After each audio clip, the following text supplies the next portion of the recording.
बहुत समय पहले की बात है। मालवा के राजा इंद्रद्युम्न भगवान विष्णु के बहुत बड़े भक्त थे। वे प्रतिदिन भगवान की पूजा करते और उनके दर्शन की इच्छा रखते थे। एक दिन उन्होंने सुना कि पृथ्वी पर नीलमाधव नाम से भगवान विष्णु एक अद्भुत रूप में विराजमान हैं। यह सुनकर राजा के मन में उन्हें देखने की तीव्र इच्छा जाग उठी। राजा ने अपने विश्वसनीय सेवकों को नीलमाधव की खोज में भेजा। बहुत खोजबीन के बाद उनके एक सेवक विद्यापति को पता चला कि नीलमाधव उड़ीसा के घने जंगलों में एक आदिवासी प्रमुख विश्ववासु द्वारा गुप्त रूप से पूजे जाते हैं। बड़ी कठिनाई से विद्यापति ने उस स्थान का पता लगाया और राजा को इसकी सूचना दी। जब राजा इंद्रद्युम्न वहां पहुंचे, तब तक नीला माधव की मूर्ति अंतर्ध्यान हो चुकी थी।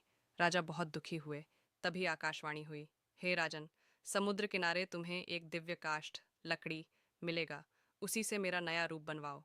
कुछ दिनों बाद समुद्र तट पर एक विशाल दिव्य लकड़ी का लट्ठा मिला। राजा ने एक वृद्ध बढ़ई को मूर्ति बनाने का कार्य सौंपा। वह बढ़ई वास्तव में स्वयं भगवान विश्वकर्मा थे, जो मानव रूप में आए थे। उन्होंने शर्त रखी कि वे 21 दिनों तक बंद कक्ष में मूर्ति बनाएंगे और कोई भी दरवाजा नहीं खोलेगा। राजा और रानी ने सहमति दे दी, परंतु कई दिन तक अंदर से कोई आवाज न आने पर रानी चिंतित हो गईं। उन्होंने राजा से दरवाजा खोलने का आग्रह किया। राजा ने जैसे ही दरवाजा खोला, बढ़ई अदृश्य हो गए और मूर्तियां अधूरी अवस्था में थीं। हाथ पैर पूरी तरह नहीं बने थे।